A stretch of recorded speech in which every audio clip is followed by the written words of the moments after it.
But as the day when the world declared in one voice, we will not go quietly into the night, we will not vanish without a fight, we're going to live on.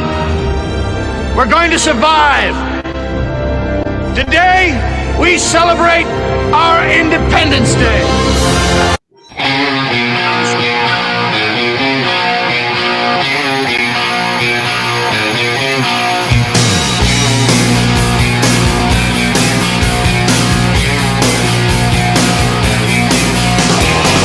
No, it's not true. It doesn't matter what's true. It matters the story they tell when you're gone. I keep on pushing down my gypsy road.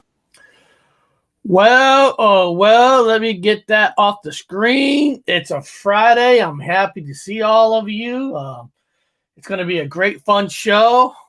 But I do got to break some kind of news. I don't know if this is big news to anybody, but it is news for me. Might not be news for you guys, but I do want to share something. Part of the show is the intro music. The intro music's always been part of the show. And right here, let me see here. Okay. The intro music's always been part of the show. And the music that I use is the band Cinderella. The title of my channel is Gypsy Road, which is from a song that Cinderella did on their second album called Gypsy Road. It's about, the band getting together, driving on the motorcycles to Mexico, checking out the ruins, the pyramid ruins. So they've been a big influence on my life. And just a couple days ago, the guitar player, Jeff LaBar, was found dead in his apartment. 58 years old, only 58 years old. And they don't know why yet.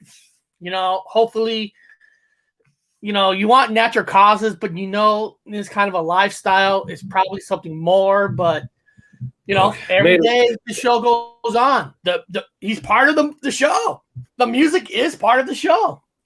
So how old was he? How old was he? He was only 58. What's 5 plus 8? Yeah, I know. It's 13. 13. Yay! I know. It's 13. It's, and like I said, it's not probably a big deal to most people because, if it's not Steven Tyler, if it's not Ozzy, it's not somebody big, nobody cares. But it was an influence on me, and every day we do this show, their music is in it. So no matter what, he's part of the show. I just want to show my respect to him. So R.I.P. Jeff LaBar. We all know you're in a better place, and it is Bob spotted a code. 5 plus 8 is 13. So 58. When did he die? What date? What date did he die? The 14th, July 14th. Okay. No, hold on. They found he was missing for 3 days. Yeah. And the ex-wife went to go find him, and she found his body on the 14th. The 14th. He's already been dead, so he could have died on the 13th. They're still investigating it, and like I said, to most people, they don't care about the band and all that. For me, no. the show was the title of the show, Gypsy Road, is from the band. Yeah. That inspired me going on that journey. I drive all night to see the light. My Gypsy Road can't take me home. It's basically like you're driving to see the light, and you're not going backwards. You're only going forward. So that's basically what the journey is about: going forward and not going backwards. That's what it is. So I'm showing my respect. It's sad. I hate to see him go. And it makes you think sometimes too. He's only 58. Bob, I'm sorry. We're up there. We're up there too. So there's certain things that we could get away with when we're younger, when our bodies can take more abuse. When you get older, your body just can't take that kind of an abuse, which I don't even know what it was. He could have had a heart attack. We don't know. Yeah, how did he die? I don't know. But it's sad news because some musicians don't get the credit that they deserve. Unless, like I said, unless you're Eddie Van Halen, unless you're, people, Jimi Hendrix, all these other band members who dies, like brush it under the table, brush it on the table. Yeah, he's a guitar player, right? Yeah, he's a guitar player. Yeah. He's a He's a guitar player. Well, the thing is, he's a guitar player, but the lead singer, Tom Kiefer, was actually the main guitar player too, and the singer and the creator. So it's basically his band, but he was part of it when they got the first contract and all that. 58 years And hey, I want to say, Scrabble Performance did a pretty good show last night on Odyssey. Oh, an Odyssey. Yeah, he did on Odyssey because there's certain materials that if you play it on YouTube, you're being taken down. Well, so, I don't get in trouble. Somehow you don't get in trouble. I never get. I can say I showed my dick on camera. They don't take me down. I don't get taken down. I've tried. Believe me, people know me. I've tried. I've got people who make shows. I think it was Patrick Roberts was made a show the other day. It was like, Robert Wood can he put his dick on camera, man. He can do anything he wants. They never take his show down. I said, I know. I don't know. I try, but they don't take it down. Yeah, it's hard to know if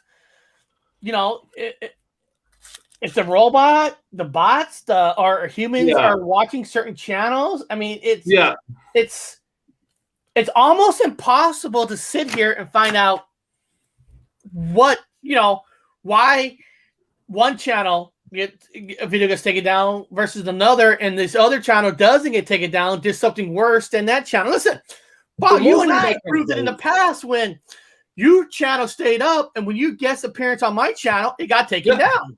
Got taken down, yeah. We did my the same channel got taken down because I had you on my channel, but your channel stayed alive. Yeah, I did the same thing on my channel. It didn't touch me at all. That's because the camera couldn't pick it up. Sue, it was looking at a Ken doll. Ken dolls. Who likes Ken dolls? Well, guys, I mean, Scrap Performers, we are going to be talking about teddy bears today, just so you know. We are going to be talking about teddy bears. Teddy bears that are now appearing in movies. So we are going to be talking about teddy bears. We are going to be talking about a couple Mandela effects that nobody talks about.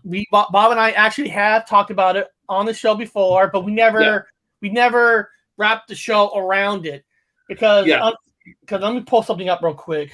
I like Dan Garcia. Orale Garcia, what's up, way? What are you doing?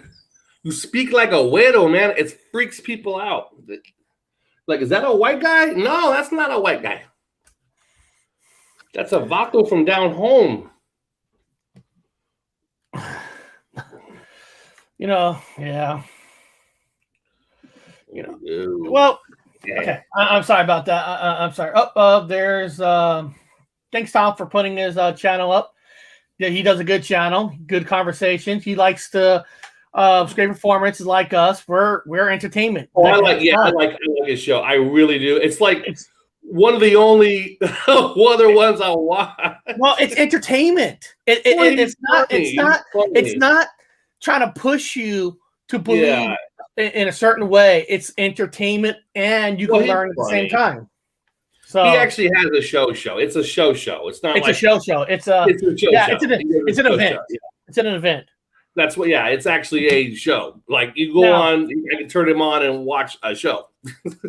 Now, one of the, like I said, guys, these are my opinion. I'm not trying to push any opinions on the people, but there's a couple movies that I felt that do have some major Mandela effects in it that nobody talks about, nobody cares to talk about. It's kind of a sad thing because unless you're talking about bear or the monkey with the tail without the tail, or let's see here, or you're talking about Nelson Mandela or Jiffy or Looney Tunes or the Bear Stain, or these fuckers, Sex in the City, then anything else is not Mandela effects unless it's approved by the almighties, whoever the fuck they are.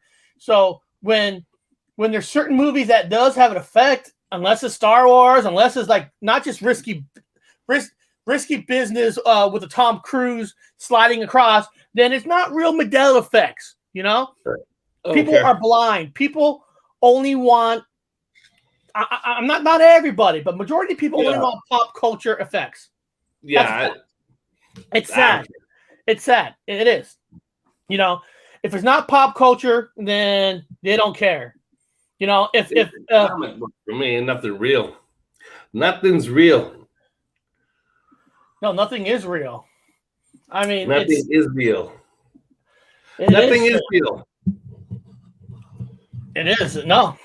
As it's Bobby, we are living in a comic book world. Like I said, nobody is who they seem they are. I mean, like I told you on Wednesday, you know, there's footages of Richard Sherman, a football player, Seattle Seahawks, banging on his father-in-law's door, banging to get in. I mean, it's just like it's just like nobody is perfect in this freaking world. Nobody seems who they seem they are. At the end of the day, everybody's a drunk. Yeah, drugs. Which Bob, you're trying to get people off of drugs. I'm trying to get them off drugs. Yeah, you know, and it just tells you that weed. It's a crazy world, and I'm just trying to pull something up for a second. I'm trying to get everything ready here because. Yeah, I found I found interesting things in Meatballs, so we could take a look at that. Oh, we are going to talk about Meatballs now, guys. Yeah. Meatballs, in my opinion, has one of the most major Mandela effects that has ever happened in a movie, which nobody talks about, and I don't freaking understand why. People won't talk about it. Is it because Bill Murray's not Tom Cruise or Tom Hanks? Is it because he's not part of the high stream pop culture? You know, nobody talks about. I mean, he's Tom Hanks and Forrest Gump, like a box of chocolate. That shit ain't that shit's baby shit. That's baby Mandela effect. That's baby fucking shit. That's baby shit. We're talking about real fucking Mandela effects that's real. Not the baby shit effects that has no meaning to anything in fucking life. Okay, now I'm going to share some pictures here for a second. This is Meatballs. Okay? Meatballs right here. Now, that's Bill Murray. Actually, this is Bill Murray's first major picture movie with Ivan Reitman, which created Ghostbusters and all that. But what is he wearing there? A Hawaiian shirt. He's wearing a Hawaiian shirt. Okay. Well, let's see here. Let's scroll down. Okay. What is he wearing there? A Hawaiian shirt. A Hawaiian shirt. I mean, if you go out through the movie, in the whole movie, you know, he wears basically Hawaii shirts. Yes. Okay. Hawaii shirt. Let's see here. Okay, look, he's wearing kind of another Hawaii shirt. Okay. Kind of a Lulu-esque shirt, yes. And this one here, he's wearing a flannel shirt. Okay. That was for the big dance. That was a big dance. And you know, this is him dressing up in a red shirt. Bowling. Okay. Now, the only time he wears something that's like a jacket-wise is like when he runs first thing in the morning jogging. Because, you know, in the mountains, everything in the morning is cold. Yeah. Okay? So, in the whole movie, this guy wears Hawaii shirts. Yeah. Look at most pictures. Look at almost every single picture. Now. Yeah. Now, there's a scene in the movie. Yeah. It's the hot dog scene. It's the hot dog contest. Yes. Okay. It's the middle of the day. It's hot. Everybody else in the video, take Bill Murray out, is wearing t-shirts because it's hot. Yes. But Bill Murray, in one time, wore a t-shirt. He wore the Hawaii shirt during this contest. But not now. Yeah. No, he doesn't. Does not wear it. And not just a change of shirt. Not just putting on a shirt. This is where it gets real. This is not a box of chocolate. This is a box of chocolate. Life's a box of chocolate. There's something major. Fuck that stuff. There's something major. That's a kindergartner's Mandela effect. Here we go. I'm gonna play this. I'm gonna play this. What is? Hold on. It's a couple of guys over here. What the fuck is he wearing there? 13. The guy in the shirt, the guy in the blue is wearing a t-shirt. He's wearing a sweater. Now, what number is that? 13. He's wearing a fucking 13 on a sweater, and he's wearing shorts. God. So you know it's hot. So why now? Look, white t-shirt. Everything else in the movie, he wears Hawaii shirts. Yes. But in this one, he's wearing a 13. He is wearing a number 13, Bob. Yeah, and he's never wore a 13 in that show. However, for those of you that like to debunk, we're going to give you guys a little bit of sauce on your plate so you guys can relax. I did try to debunk it. What I found out was this is Eric in the tournament there. This is the 13th annual. So the name of the tournament that they're in is, in fact, the 13th annual. Where are you at? It's here somewhere. Anyway, it's the 13th annual something-a-thon, whatever. Oh yeah, Olympiad. It's the 13th annual Olympiad. So technically, as how the Matrix will give a background to everything in the future. So everything's debunkable because you can go back in the past and there's a new history. I find new history for everything. So I want to go find a history for it. Why? It didn't even pop up for no reason. I don't believe in that shit. It turns out, Eric, now it's the 13th annual Olympiad. And so because it's the 13th annual Olympiad, he's wearing the 13th on his shirt. That's the new, I don't know that. I don't remember that story. Okay, so to me, that's the new, that's the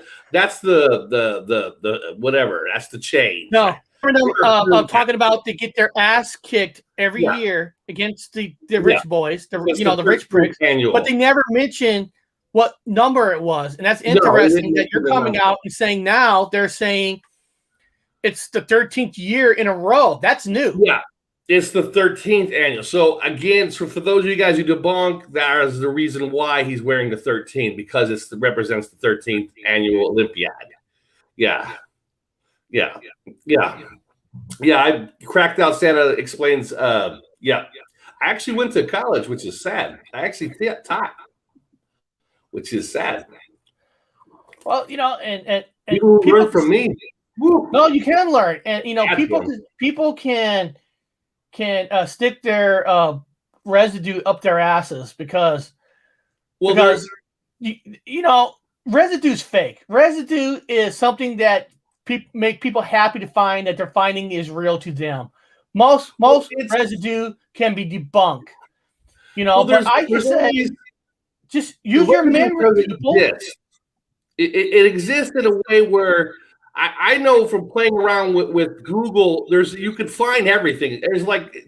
There's always a background story, and it'll have something on there. And then you have what they call residue, which is usually a third person's thing. Because I can find a misspelled word 100 times over on everything. It's like, so if someone says this is a new spelling, and then they said, they spelled it like this way in the past. Well, I could type that word in and find that word spelled that way. So it's kind of like it's a pain in the ass because whatever this is covers its tracks. I talked about how what's his name, Armstrong, the moon, they did the first step for mankind, whatever. Everything changes. It's like there's always this backstory for everything forward. It's like it's there now. I'm like, let's find the backstory. Why it's changed to this. There's the story. Somebody, for example, Eric here, somebody in England that I'm hanging out with went and found the reasons why. I don't want to give away the answers, but found out the reasons why there was a song, the Mamas and the Papas. I get down on my knees and pretend to pray. Well, if you listen to the song, it's I got down on my knees and I began to pray. And now if you look up at the history of the person who actually wrote the song, wrote it pretend. And now that the Mamas and Papas decided on their own to change the lyrics to began. So there's a back history. It actually covers the whole reason why it's changed. Or has it changed? Because now there's a back history. It was always pretend. It was written to be pretend, and then they just sung it began according to the new back history. If it is in fact new, or it's always been there. So again, it's debunked. So it's like, if I want to debunk, the material that is there to debunk everything. Like, holy shit. This place has provided debunkable material all the way back. It's like, oh, okay, it's always been that way. Okay. Yeah. Wow. Yeah. No, you're absolutely right. And most people only care about what's pop culture top 40 is. They don't know anything. They're just Westworld people that have a couple of residual memories. Now, hold on. What did Script Performance says here? So if we cover word changes, we look at printed papers from years 2000 and beyond. There is too many mistakes with spell checkers available for it to be just misspelling. Yeah, well, if you do like, that's why I like you, dude. The people that I know will do hard copies. I have a hard time debunking hard copies. That's awesome. I look for hard copies, books that have changed, hard copy things that have changed. Then you got something. So I hate the fucking web. I'll find the book and I'll look up the book. And if I can find something that's different in the book, the way I remember it, that there's something you can hold up and say, look, it's a hard copy. So that's the way. And I hate debunking. I hate it. Well, I think part of the issue is I think part of the issue is, okay, Scraper Performance does his research. He looks at everything. He studies. Well, when he's sober, probably when he does. When he's sober, he studies. Yeah. It's when you get idiot channels who probably look at 20 channels and they found a couple misspelled words and they're using those as like, see, I just found it. They're not really giving you good, solid evidence. They're giving you just whatever they found online. They're not looking back from 2000, what Performance is saying, going back from the years and looking back. Most people, Scrape Performance, you know this, most YouTube channels, young people and stuff, they're not going back that far. They're typing and they're going to 5-10 websites and they find that one or two that's misspelled. They'll come out and say, that editor would have missed that word. Yes, they do, people. Yes, they do. Listen, I work at a medical company where we're reading medical papers and there's misspelled words all the time on an actual medical paper. It happens. Also, United States patents with Skechers from a shoe sole. I talked to the inventor who put Skechers in the patent office. Now, listen. Now, guys, this is the difference between Scraper Performance and a regular YouTuber. I talked to the inventor who put Skechers in the patent office. Now, if I'm going to believe a change, okay, I will believe more of a change when somebody has talked to the inventor. Okay, that's solid. Yeah, that is solid. You know, it's just like I said it before. It's just like if I'm going to listen to somebody who says Nelson Mandela is my number one Mandela effect, I'm going to look at his fucking age. Because if he wasn't born when the news came out, then I'm sorry. It's not a Mandela effect for you. Get out of town. Take your 20-year-old age, get out of town. It can't be an effect for you because you were born when the news broke. I'm sorry. Yeah, I don't know about that, but I do know things. I do personal experiments. Like, again, I talk about the pillow, which it's my timeline. It was green. The traffic light was green, yellow, red, 1,000%. I used to drive priceless fucking artifacts in a damn forklift all the way, anyway, all over the place with the traffic lights all the time. So I had this pillow made with green, yellow, red, and now it's switched from yellow, green, red. My own personal things is switched on its own. then trying to find out in the background, did I walk in and was there a different version of me that walked in and asked for a different alignment of colors? Was there a background? Did it just switch on its own, or was there a history behind me walking in like an idiot, maybe hungover on that day and not thinking about the traffic lights and getting the pillow wrong, and then the entire time holding it up saying, "Look at the pillow, it's green, yellow, red," being stupid the whole time. Maybe that's the backstory. Maybe that's what happened the entire time. I don't know. Mandela effect is used to make truthers look crazy.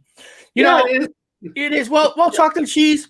The problem with truthers are the truthers don't have actual real truth on what the truth they're talking about. And what they're doing is they're pop culture feeding certain Mandela effects to their people that can never have this kind of a memory and forcing it onto their people as a plant memory. They're planting the memory to the truther community. They don't belong in the Mandela effect community, and they should stay out because they really don't. They don't belong. And I'm not going to say names, but we all know who are truthers and who are real Mandela effect researchers. Yeah, truthers get all their information from Reddit. I'm sorry, they do. I'll watch some of these truther channels. Hey, I got a new one for you. Oh, he got a new one. Oh, he just got that from Reddit. Like, that's not new. Now, hold on. I know what I know. That's all I know. Scriven Informant says, I found evidence from the Supreme Court that sued a Chevrolet dealer, not Chevrolet, on court documents. There is some amazing changes. My God. Look at that. Look what but look what he said. On court documents. So he's going the extra step. So like I said, that's the kind of guy that I will listen to and take into consideration. Yeah. Other people, fuck no. There's too many. There's too many people. Yeah. And what's sad is there's also people like this. Shagna brought to my attention about the Social Distortion logo. About how some of the bone changes. And you know what? That's awesome because what the hat was a little it was a top hat. Yeah, it was a top hat. And the thing is, Bob, pop culture again won't allow a social distortion to be part of the pop culture effects. Yeah, I was saying that and everyone was silent. I was like, anybody with the hat? Anybody with the hat? Anybody remember the top hat? And then finally someone said, "Yeah, the top." I think Shaka Na said, "Yeah, it was the hat. It was a top. Yeah, it was a top hat." Why do I believe? And the question is, now, Bob, I'm going to tell you. This is why I believe Shaka Khan Na. Yeah, he's basically our age that grew up on the band as young people. We've seen this logo mostly our whole life. Yeah, that's a Western style hat. No, he's wearing a Western hat. I've seen Social D in concert like 15 times. My son was on stage with Mike Ness twice. So I know the fucking logo. Okay? And that hat was bigger. Now, if a 20-year-old or a 30-year-old comes up and says there's a change on it, he fucking doesn't know. He wasn't there from the beginning of the band. Yeah. And the smoke is different. The smoke is different. And he's got his thumb up. He got a thumb up. He got a cigarette and his thumb up. And then that wine. And then there's the top hat. I don't know, man. I've got amnesia. I don't remember the day before, but I can remember I remember the days. Because of my injuries, I can remember the early days, like yesterday, clear as day. Eric, like I said, I watched Meatballs and I found tons of shit. I'm like, wow. Hey guys, Bob's gonna bring some shit. And now, guys, listen to Bob, because we're discovering so many weird things, like evidence of. I'm not telling you guys we're living in a matrix, but it does make you think, because I'm going to show you this real quick. I'm going to have Bob talk about his Meatballs, because this actually is coming from Bob right here. So I'm going to show you something from Bob's channel. Whoa. Oh, wrong one. Sorry. From the channel. Sorry. Hell, sorry. You have a channel. Sorry, where the fuck is it? Oh, is it okay, hold on. Maybe it's here. Maybe here it is. One of my new channels? Now, guys, we're discovering like Matrix symptoms in movies. Okay. Now, I want you guys, this is what Bob discovered. Now, everybody thinks of Risky Business as Tom Cruise sliding across with a white t-shirt, pink t-shirt, and the glasses. That's what mostly everybody talks about. Yeah. But Bob discovered something that nobody talks about a fucking major change that could be tribute to a Matrix. Yeah. But nobody takes it seriously because it's not a pop culture. It's not as cool as Tom Cruise sliding across with a white shirt or pink shirt with glasses. This is what I'm going to watch. Bob already talked about this before, but I want you guys to see this again.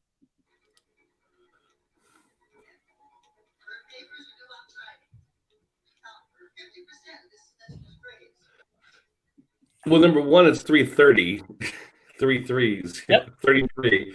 The hand went backwards. Now, this movie is not a paranormal movie. This movie about a kid wants to go to college. He's just an average student, gets with the hooker, makes love on a train where nobody gets on the train, does this magical stuff, and the clock, instead of going forward, somehow this movie now appears to go backwards. If that's not a sign of a Matrix, I don't know what is. But that's right there. That scene, to me, is a bigger Mandela effect of Tom Cruise wearing a shirt. Because listen. Who gives a fuck about Tom Cruise shirt going pink to white, right? I mean, a serious matter. But seeing a clock go backwards, dude, that's time travel. Yeah, he was That's going Matrix. backwards. Yeah. Yeah, it also adds up to a 13 because of the anyway. So anyway, yeah, so 30, it's 3:30, so 33, 33, 3:30, and then the clock starts to go backwards in class. Now, it never went backwards ever. No, it did not. Yeah, like, so he, and also he's waiting for his Porsche. So everyone's like, he's waiting for his Porsche, and I go, has anybody seen a Porsche wagon? It's a Porsche wagon, man. Okay, so he's out cruising around in a Porsche wagon. And I'm like, Porsche wagon, anybody? And then I get silence. I'm like, no, there was no Porsche wagons. There was no Porsche wagons. There's a Porsche wagon. He's driving around in a Porsche wagon. His dad's car is a Porsche wagon. I go, come on, anybody? Porsche wagon, time going backwards on the clock? It's fucking hilarious. I know, anyway. It's nature, right? Watch what he does. Nobody recognizes. And nobody talks about that. Out of nowhere in this movie, out of nowhere in the movie, there's a little time travel that happens. Like, this is business. The clock's going backwards. Anybody see the clock go backwards? Anybody, or is it just me? Oh, you have that memory of the clock going backwards in Risky Business and him driving around in a Porsche wagon? And then the 1950s, 60s train in the 80s, that's a single cart. It's not a attached train. It's a single cart train. It just kind of materializes in and out of reality that people fuck on. Come on. Now, Longfield wrote, maybe the film's that on purpose. He can't wait to leave and feel like the clock is going backwards. And listen, it's all possible. It's all possible. It's all possible. Everything's possible. But if you're gonna sit there and you're gonna make a pop culture of Tom Cruise sliding across with glasses and a t-shirt, pink or white, then why won't you talk about the time clock going backwards? I mean, that to me is more of a different change than a shirt change because we're talking time travel, we're talking Matrix. Yeah, it used to be trains. It was a set of trains attached to each other, and then now it's a single train. Single train. Performance. It was the 80s. Too many lose between now and then. Laugh out loud. And I get that too. Now he's saying something. Important. Now he's saying something important there. It was the 80s. Too many lose between now and then. Laugh out loud. That's why. Great performance. That's why I've been preaching. When I listen to people about changes of movies, I will look at your age, because if you didn't grow up on the movie, I'm not going to listen to you, And you're right. we've talked about this before, Scraper Performance, like the Star Wars movies. We talked about this. Star Wars movies are the hardest to ever say the effects are real and not real, because it's been proven on this channel itself that George Lucas made changes to his movies while they're still playing at the theater. Yeah. So some people say some changes they might have remembered because they saw it the first week. But if somebody comes out and says they remember, I am going to look at their age, because Star Wars came out in 1978. So if somebody's in their 30s that weren't born during that time, I'm not going to listen to you. Yeah, Eric doesn't like it. There's a Jewish kid that's like 20 years old. Eric hates him. It's not, I don't hate them. Listen, Mandela effects to me are all, I don't like it. it's all personal to the person. It's all what it's their memory, Bob. It's like you said, it's their memory. It's their memory. I'm not here to take anybody's memory away. So if you grew up on something, you remember something, I could believe that. But I can't fully say your memory's real if you weren't even there during that time. Let me see here. Little fucker. I grew up, but honestly, I admit I don't remember every detail. And that's, dude, hey, Scraper Performance, that is so true. Now listen, a lot of channels talk about music changes.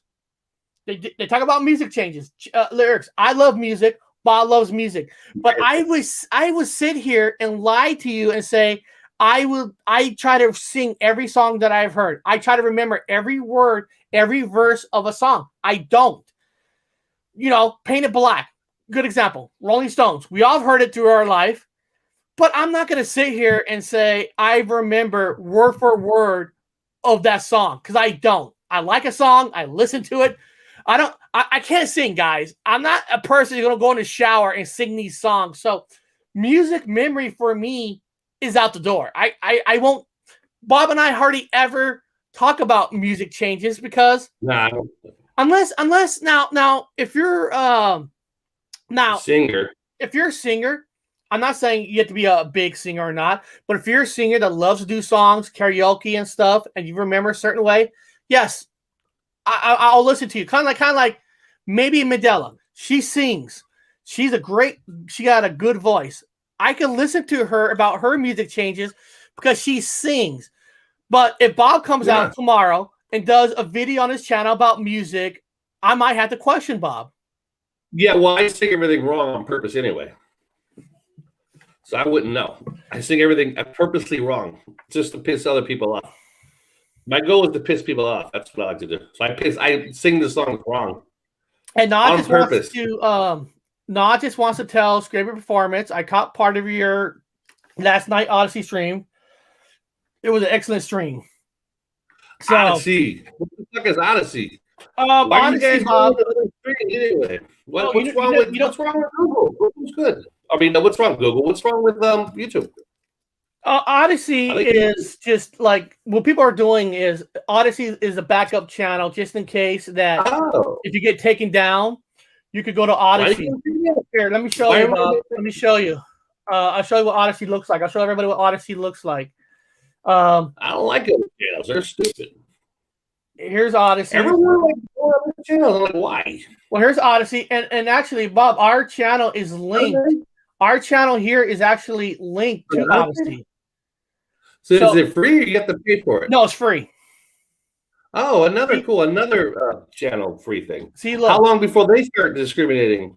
See, look. I give them about a month. This is Odyssey. See, like a lot of our shows here is also on Odyssey. So for whatever reason, Bob, if this channel gets taken down and say for whatever reason I did not back up my material, well, all my material is here, and I'm only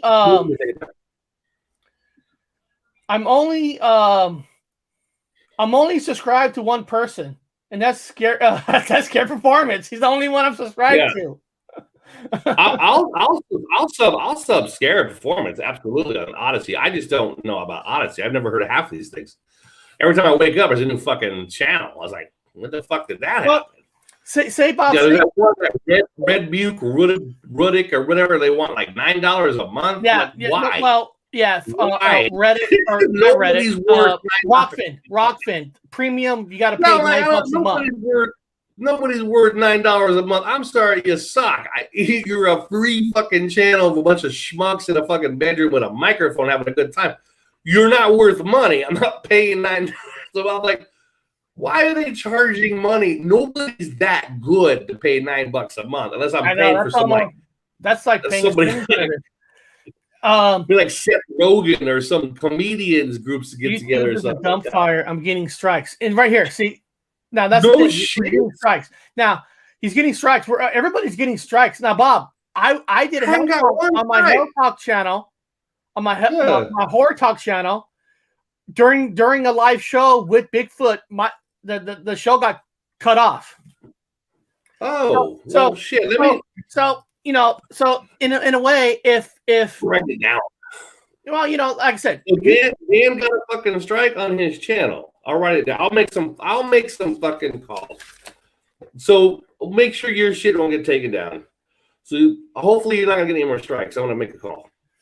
Yeah. So like, if you have a topic that's no more strikes. It's not a proper topic.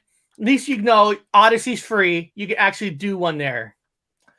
Everyone knows I'm CIA, so I'm just gonna make some phone calls. But yeah, I'll just make sure Scarab's performances will not be taken down.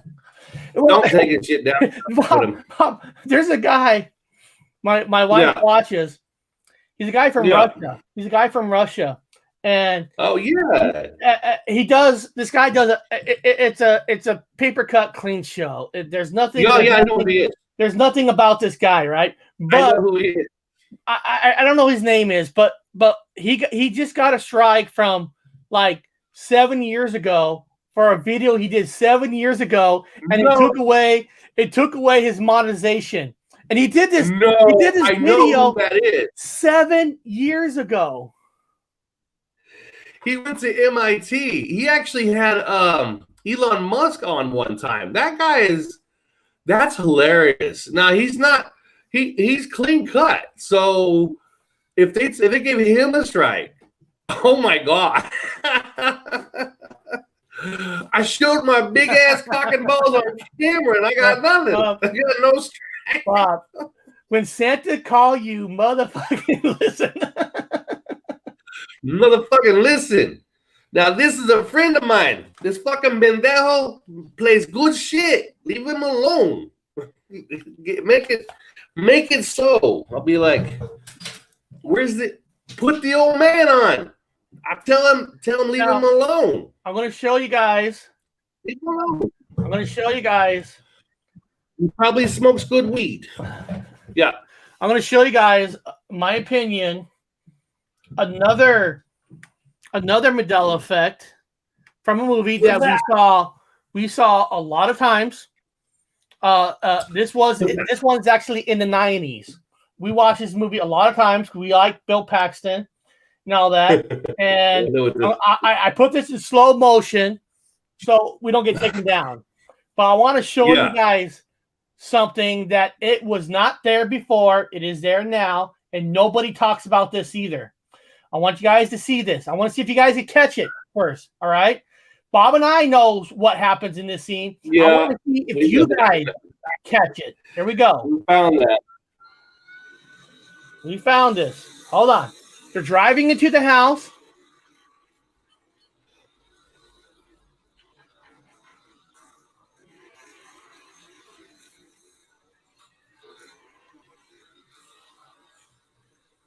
Here we go.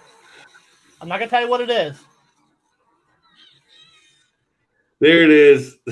Okay. Now, I'll play that again.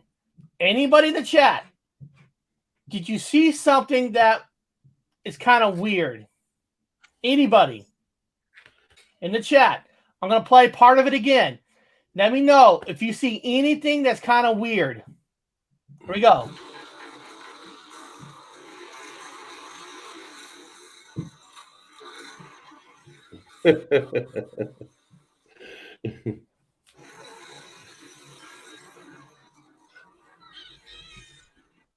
Anybody? The teddy bear. The teddy bear. And it's just not the teddy bear. The teddy bear makes a loud sound. Yes. Makes a loud sound. I'm just going to put the teddy bear part back. Just the teddy bear part. Hold on. Yes. Here we go. Listen to the sound of a teddy bear.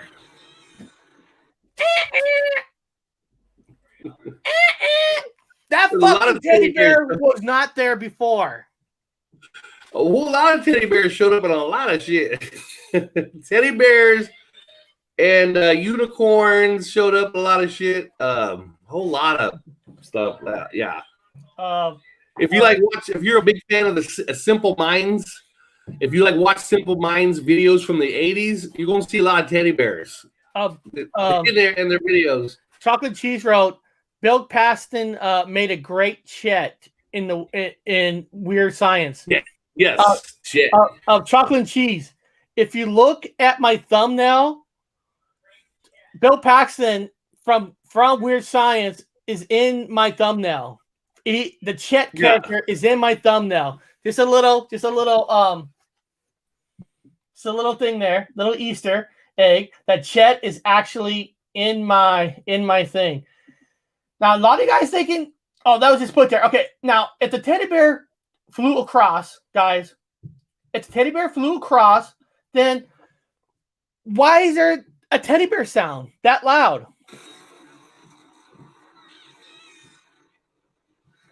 That's a pretty loud sound. Am I wrong? Did we lose Bob?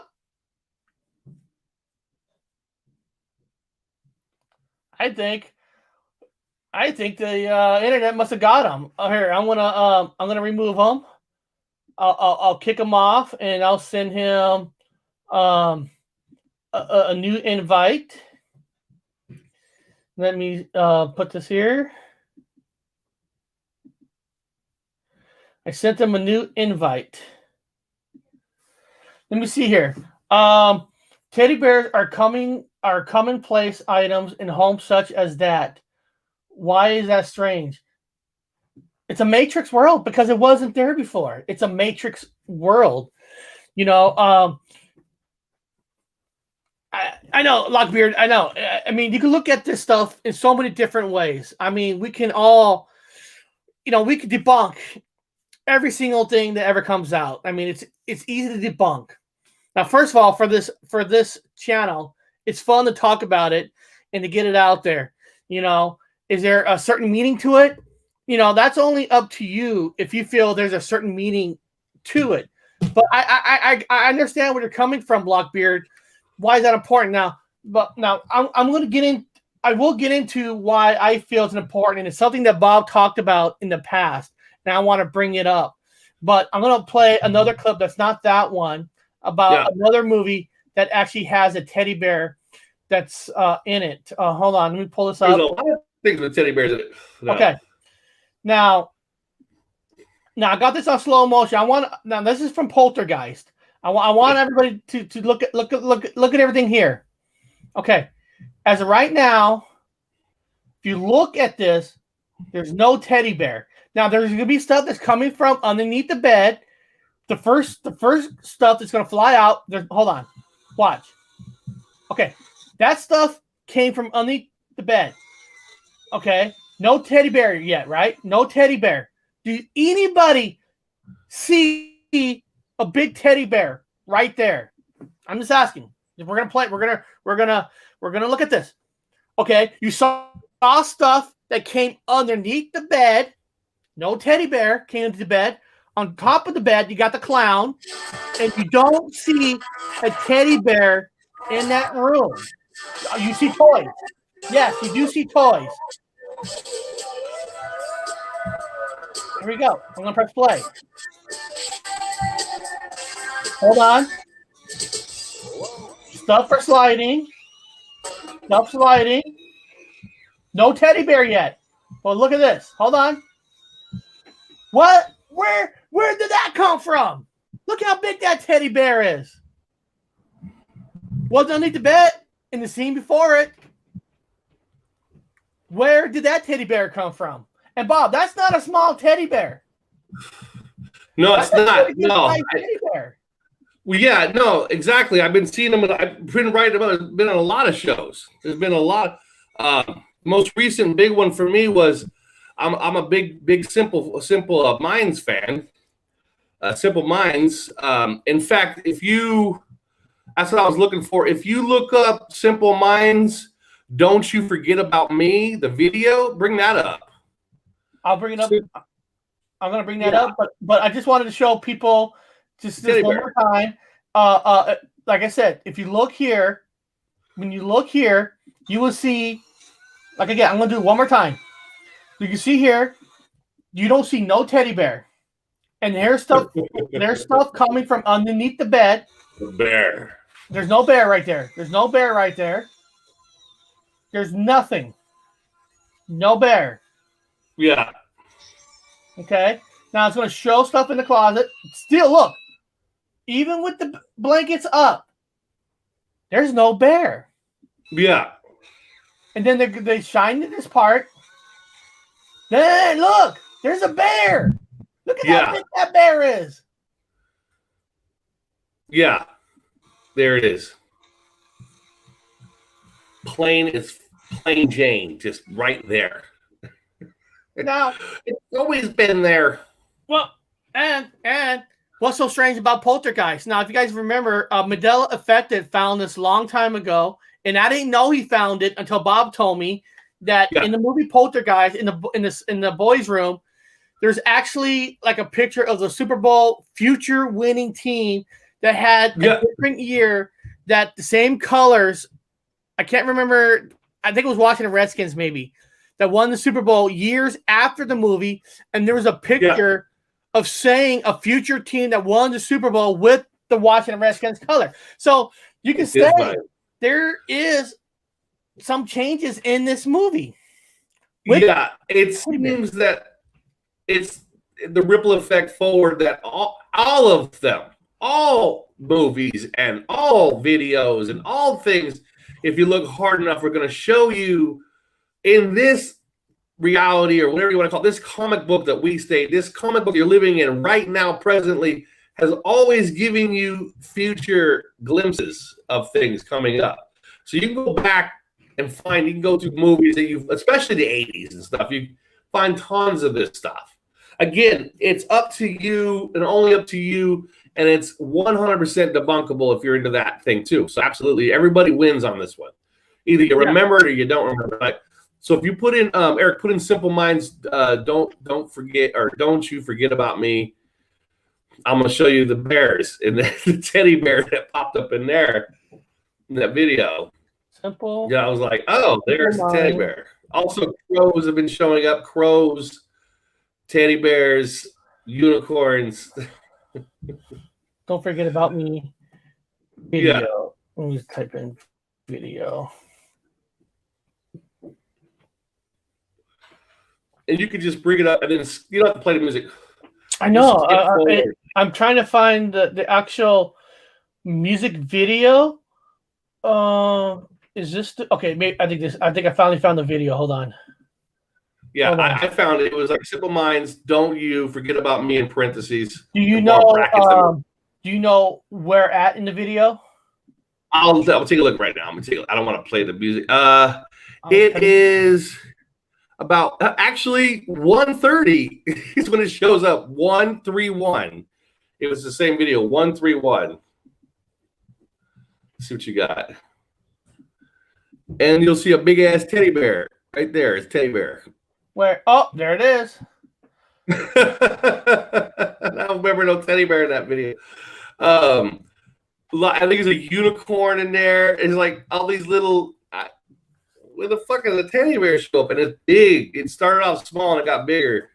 Now it's huge. I just keep watching it get bigger in the video. I keep seeing changes all the time. So, and look, there he is again. Teddy bears. A lot of teddy bears. Loaded with teddy bears. It's the whole thing of teddy bears. There's a teddy bear in Don't the bed. You forget about me. This was in Breakfast Club. So you know, the teddy bears are loaded. It just keeps growing.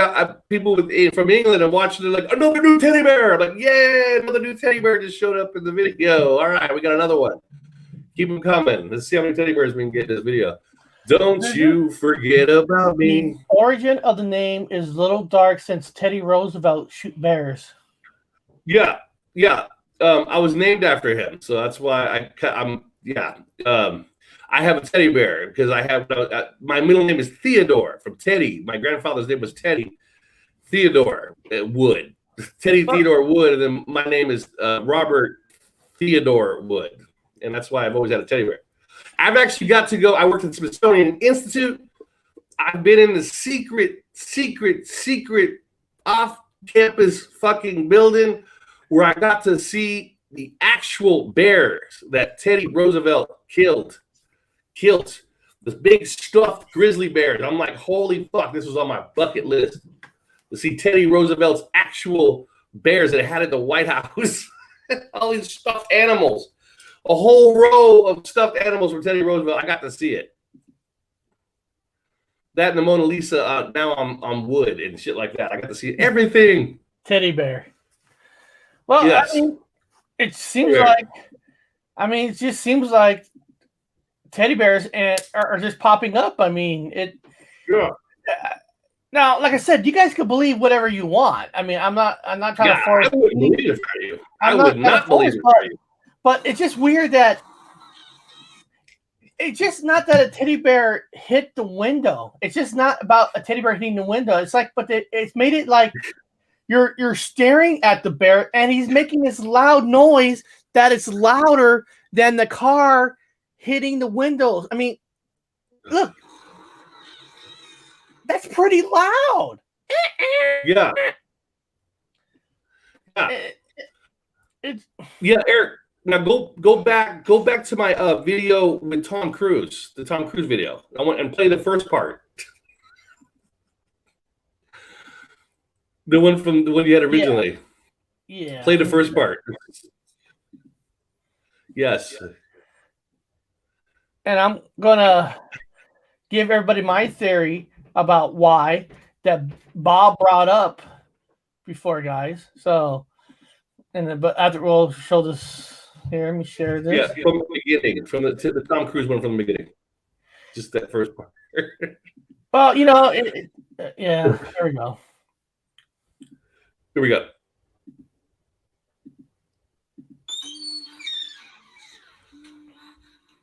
What is that? It's a teddy bear. Shit, I got a teddy bear in my video, Eric.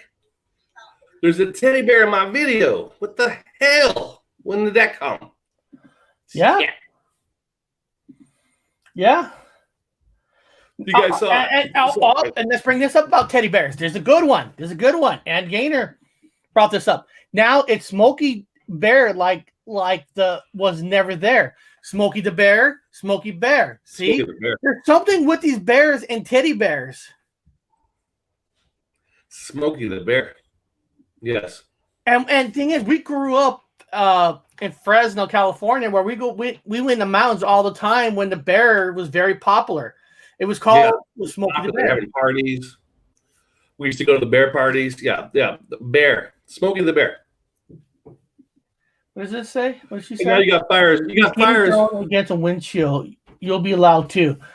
Oh, okay. Now, Harry Reavers. Now, we're talking about a stuffed animal. Ain't gonna be that loud. It's getting in there. Listen, well, now you guys don't have to believe this effect. But the only thing I want to say is, if you don't believe in the Mandela effect, more power to you. That's awesome. But if you're a person that believes in the Mandela effect, and you're going to sit there and you're going to believe the top 40 pop culture effects, and we play stuff like this, and you're not going to believe our stuff, and you do believe in the effects, then, dude, you got to get your head checked. You got to get your head checked because you're only approving the effects that are done by, no offense, I'm not calling anybody out, If it's not done by Moneybags, if it's not done by Brian Staveley, if it's not done by these people, then it can't be real. Guys, get off your horses. If you're going to believe into effect, you have to put in consideration. Don't believe me. Teddy bears. And you also have to put in consideration about Meatballs.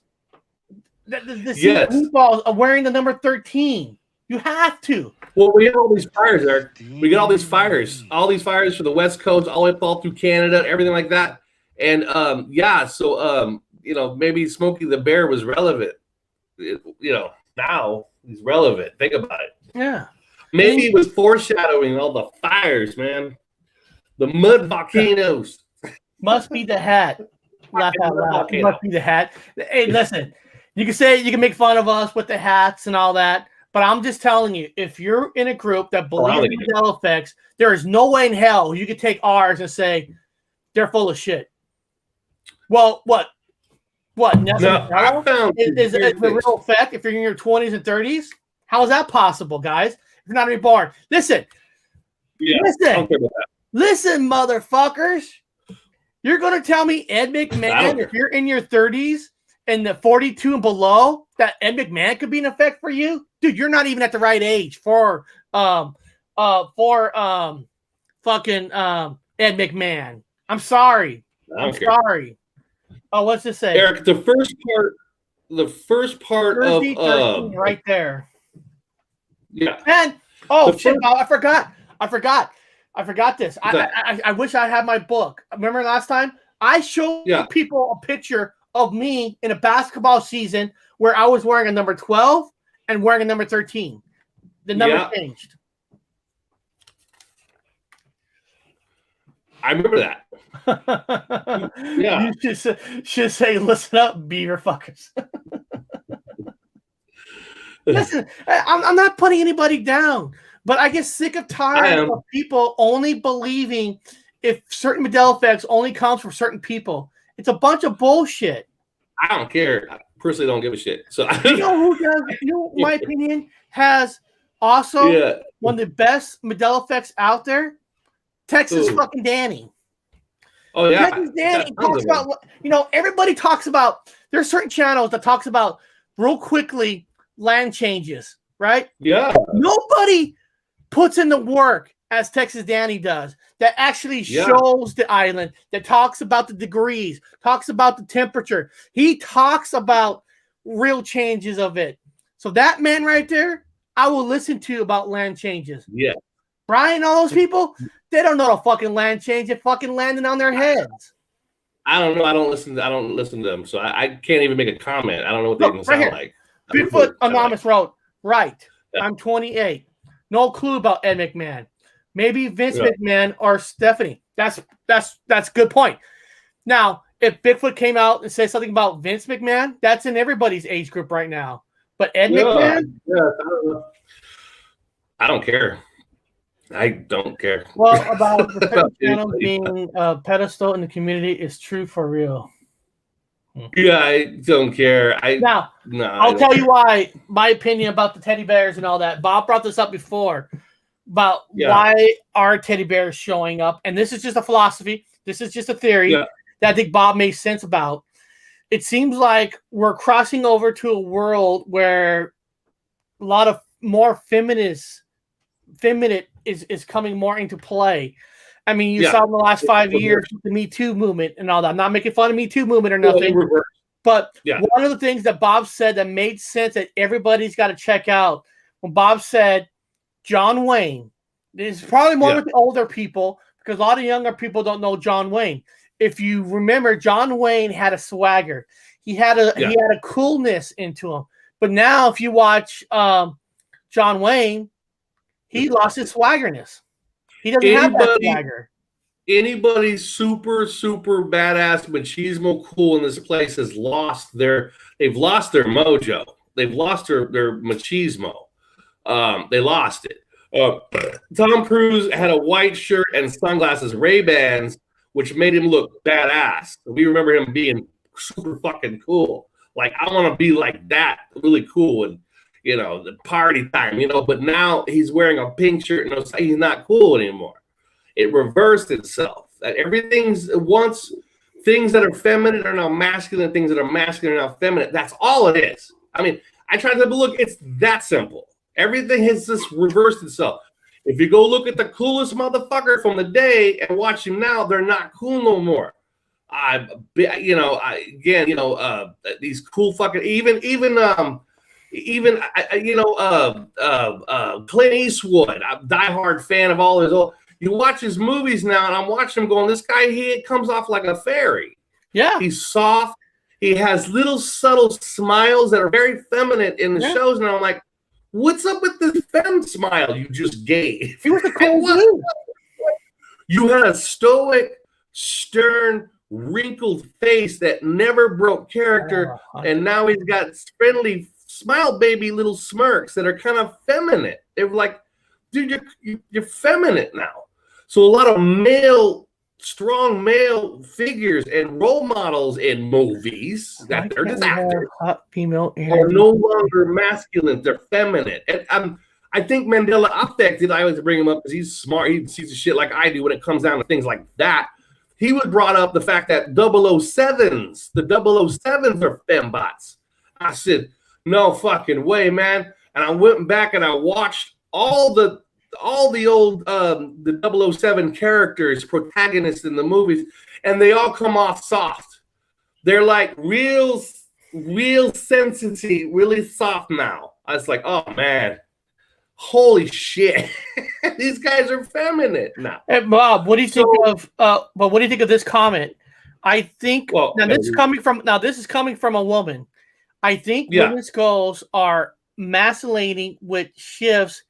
Yes. And the opposite for men. Now, this is coming from a woman. Yes. Thank you for saying that. Yes.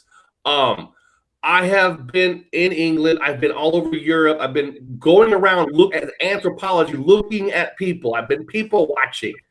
Women have become stout. They've got the big, broad shoulders. I've seen women walk, and I can't tell if that's a woman or a man. Because sometimes they'll turn around and by God, that's a man. And I thought that was a woman. And then a woman would turn around and I was like, I thought that was a man. Big, broad, strong muscled shoulders, new skeletal structures, big, broad, heavy chest, large, long legs, heavier muscle cuts. I'm like, holy shit. Women have become very, very masculine, and very masculinely strong.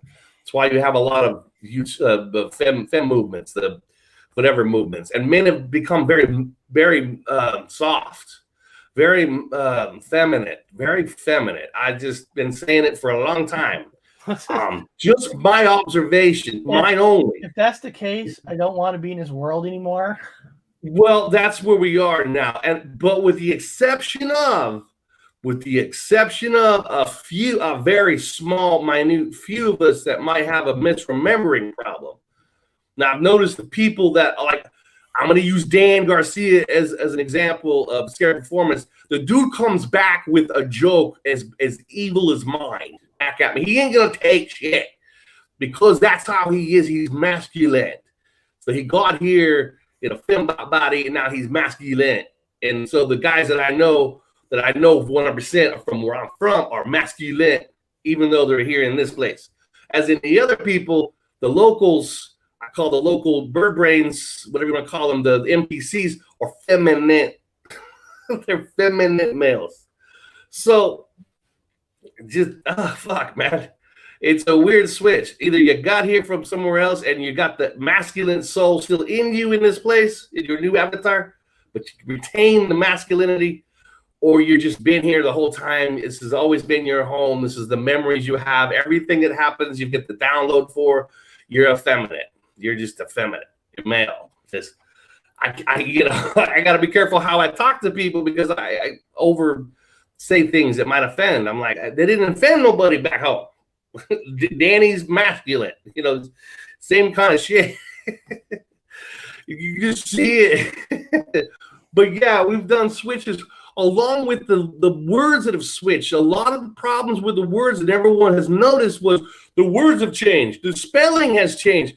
What's changed is the masculine A to an E, A to an I, the feminine ending of a word has changed to a masculine feminine of a word, and then the feminine is now a masculine, and the masculine is now a feminine. You understand? The words have switched to an A ending in the A, or now switched over to ending in the I. I'm just using as Latin.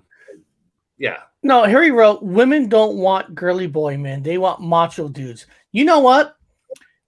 I disagree with that. I'm actually disagreeing with that now, because yes, if you look at Hollywood, if you look at the news, the TV, they always show women with the handsome, big ass men and all that. But I think a lot of men, I'm not a lot of men. I think a lot of women. Yeah.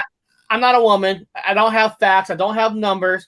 But I think women are wanting more girly men so they can be the master, to be the boss, to be, because men has always been, I'm in charge of the banks. What we do in this family is up to me and not you. And with everything that's changing in this world, the teddy bear showing up, John Wayne's looking at his swagger and all that. It's becoming like reversal, where I think women rather have girly men to boss around, like a reversal kind of a role. I don't know. Possibly, yeah. Possibly. I can't tell you. I haven't really experienced that part yet. I haven't went out and started.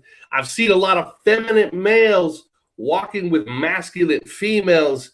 And this reminds me of the Bobono monkey, which I took anthropology, evolution, an advanced degree at the University of Washington, and I've never heard of the Bobono monkey before. What is he saying? In our classes, which is a bisexual monkey, which the humans now are supposed to be 99.9% mostly related to the Bobono chimpanzee now. Huh? When the fuck did that happen? Not to the other chimpanzee. Now, the Bobono chimpanzee is a bisexual chimpanzee. But what they don't tell you is the Bobono monkey is also resistant to the HIV virus. Well, they're resistant to the HIV virus. This Bobono monkey with your name in it. Yeah, Dr. Wu. Okay. I do know about you, but having a proper beard myself, I already look at a clean-shaven man as a kind of woman. Kind of a woman, yes, you do. I'm the same way. Now, let me see here. Think about very, it. very feminine. Now, here, think about it. 80s glam rock was getting society to accept men as more feminine. The hair, eye, makeup to lead to men today. You know what? I get where you're coming from. I know. Well, okay. 80s hair was crazy. I mean, we're not going to sit here and say it wasn't. There was a lot of hairspray. But, guys, remember, if you look at the 70s, women long hair, you had men long hair. Men's hair always matched the woman's hair, almost every generation. In the 70s, it was the dirty long hair. Men had dirty long hair. Now you get into the 80s where women had chemicals in their hair. Men had chemicals in their hair. Then you go in the 90s. The dirty hair came back for women. And what I'm saying is almost every generation, the man's hair does match the woman's hair. It's just because in the 80s, the hair was a little bit more crazier with women. Men matched it. Men has always matched their hair with women. Yeah. So when people call out the 80s, it's like, dude, it's like, the 70s, men match women's hair. In the 90s, men match their hair. Nowadays, men match hair. I mean, it's always match. It's just, I think the 80s get too much of a blame, and I just don't understand. It shouldn't. It's my opinion. Yeah. That's my opinion. But back to the male, and then females are becoming very, which again, I can't tell you if it's a bad thing. I mean, if women are becoming more masculine and stronger, if you're a woman, isn't that cool? I mean, isn't that something that's fucking awesome again, I'm non-biased, so is that cool? If you're a man and you don't want to fight no more, and nature's decided to make men feminine, so they'll stop fighting each other, they're just throwing little, I slap you, you slap me, I slap you, you slap me, is that what nature is doing? Is nature now trying to feminized males so they won't become violent in the future? I mean, I don't know what to say. I'm just being non-biased and watching what people are observing and making mention themselves. America, I can't get laid anymore. You know what? Chocolate cheese. You and I, we both live in Washington, and I'm telling you right now, I getting to a point where I don't want to live in the Seattle area no more. I really don't want to live in Washington no more. And it's just not because of if you're saying the world's feminine or none of that, but Washington is getting fucking way out pricing. I mean, the pricing people out. Bob has said it himself that in the UK, Bob could buy a piece of meat at a good price. When Bob came back here, Bob, I don't know, say a ribeye steak. If you bought one ribeye steak, how much would it cost you in the UK? Well, I can get it at a cost and a deal. I know what time to buy it. Anyway, I can get it around $3.50 a good old ribeye steak. And Washington, Seattle, Washington, almost one ribeye steak, a good one, is going to cost you $15. About $15. Okay. I went to New York on vacation. Just a couple weeks ago. In New York, minimum wage in New York is higher than Washington now. It's $15 an hour. Where Washington, it's only like $12, right? You go to their meat department with higher wages for their employees. A tri-tip costed $14 there. Big piece, no fat, perfectly cut.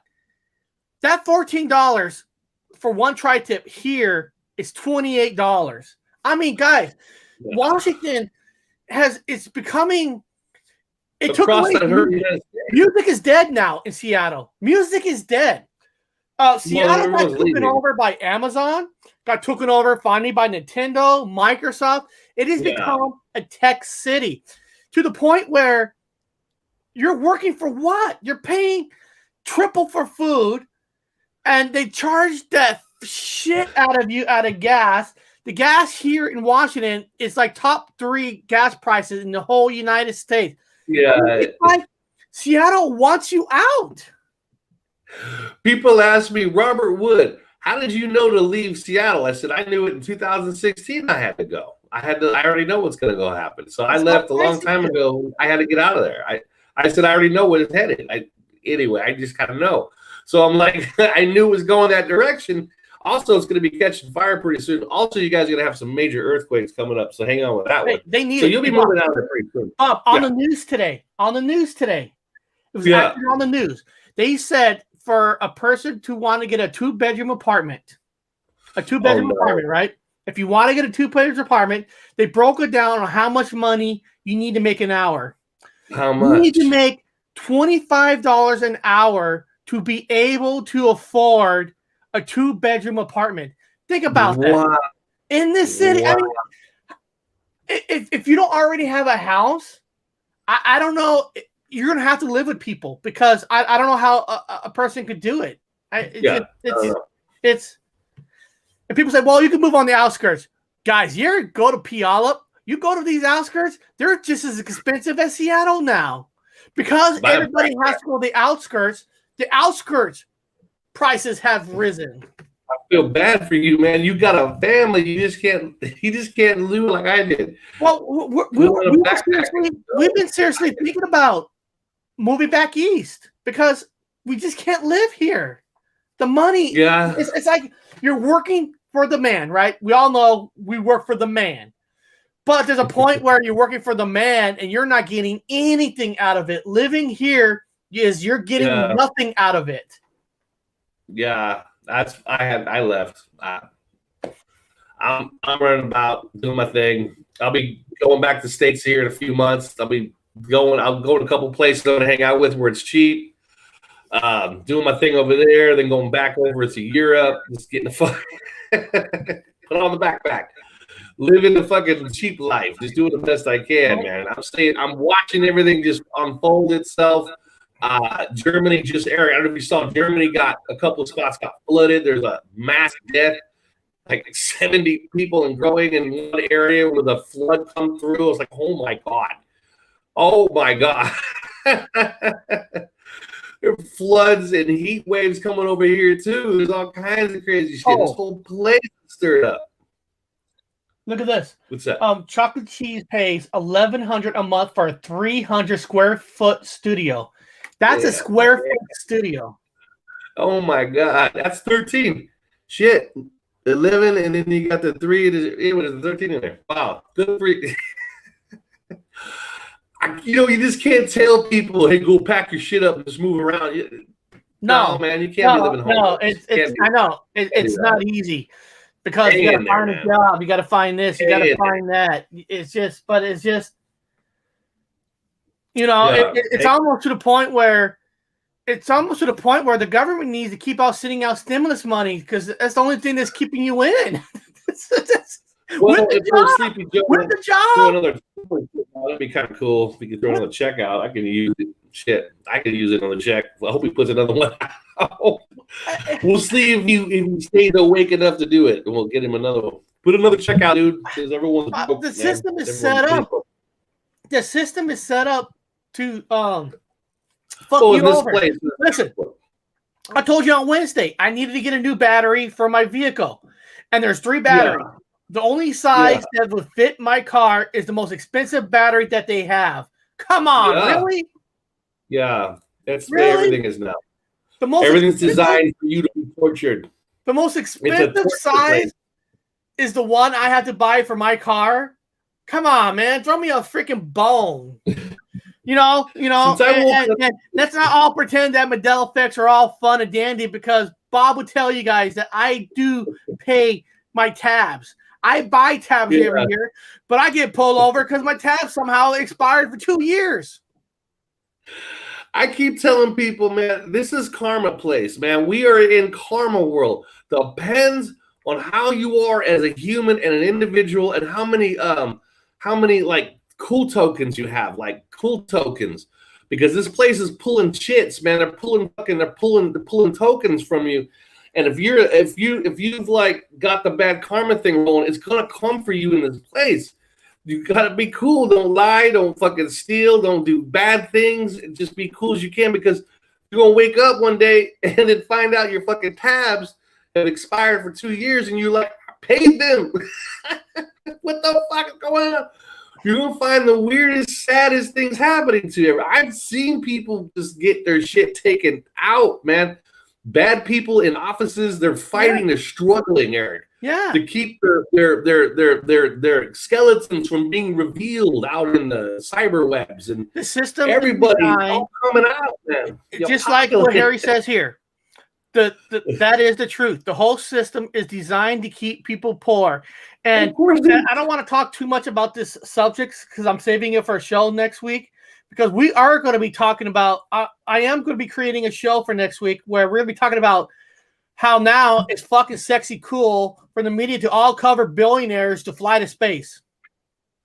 That's we're gonna break that shit down next week. So I don't want to bring that topic up because we're gonna break it down. Billionaires, where the world is suffering. Well, at least the billionaires are not suffering. They're all spending, having money. Who get to space first? Who's the first billionaire to get to space? Space. Where nobody's paying the people what they're worth. None of that. And the media is covering this shit up. They're covering this like candy. Like, oh, this is great news. Fuck the poor. We don't care about them. The billionaire. Well, you got homeless on the streets. I see homeless everywhere I go. No matter what country I'm at, there are homeless everywhere. Nobody's covering it. I mean, they're homeless everywhere, all over, man. Everywhere I go, there's homeless everywhere. Come here to Seattle now. Look at the fucking homeless that take I know. Over. I mean, and listen. I am not making fun of homeless people. I'm not making fun of them. But it's getting to a point where I worried about my wife walking to her job. People are getting punched by homeless because they're not getting the medication that they need. They're not getting the help that they need. And it's just like, and it's like everybody's using the pandemic to, well, because of this, we can't help. Well, do something because you're destroying. You're outpricing the city. You're making it ugly.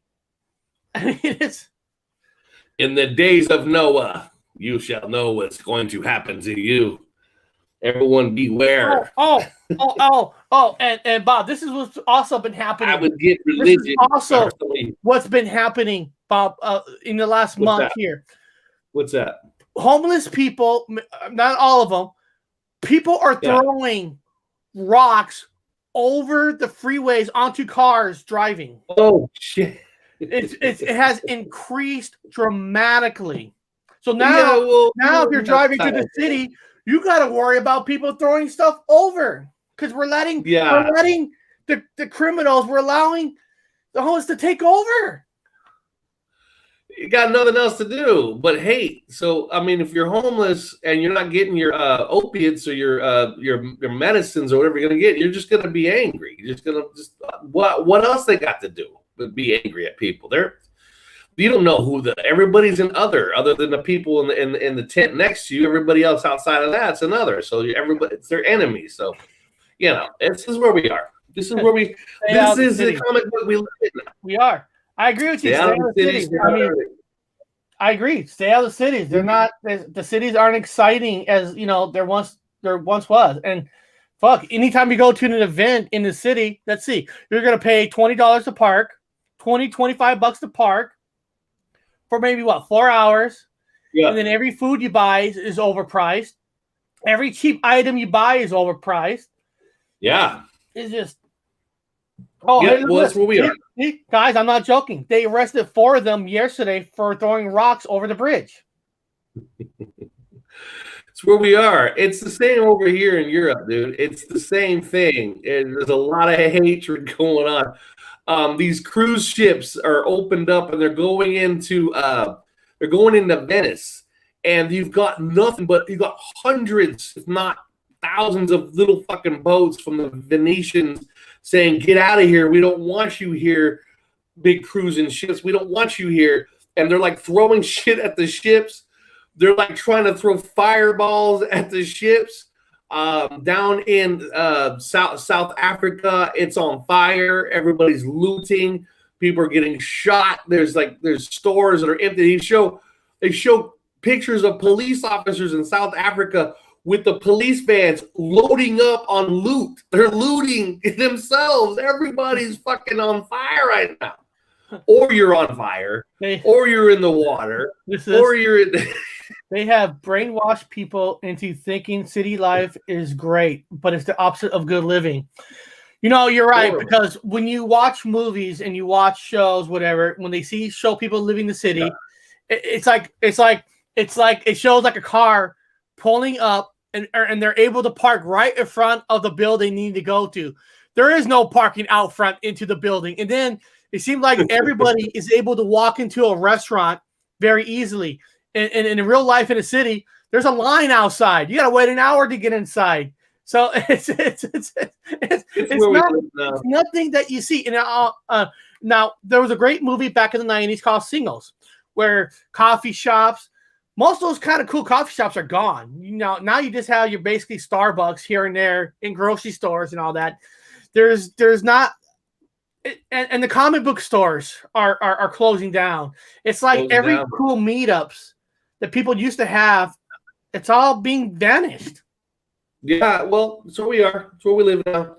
Hang in there. I appreciate channels like we talk about Scary Performance, which puts out the funny shit, like the funny, wacky shit that's going on out there. That's hilarious. You need that. We talk about it on our show, the wacky, weird shit that's just kind of happening. I know some other people do the same thing. Appreciate that kind of. This is where I like to see now. I'm not a Mandela effect fucking person, so I don't like to see I just got a new change. I mean, we'll find some fun, weird number ones and stuff like that. Yeah, we'll throw those out there. But I like to talk about the weirdness. We're just heading into it, man. We're like heading into it. Here we are. Yeah, and like you said, just not talk about it. Talk about what's the meaning behind it.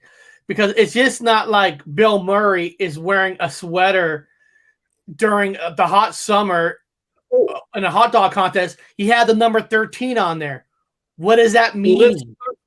Let's start from the beginning, Eric. Why don't you bring up Meatballs, the movie, the bus scene at the beginning, the bus scenes. I don't know if we can find any pictures of the buses at the beginning, because the whole movie is screaming source code. That's what I'm going to be calling it. The 13s and the 33s are everywhere. They're everywhere in the whole movie. Eric, not just that one scene. I got 1, 2, 3, 4, 5, 6, 7, 8, 9.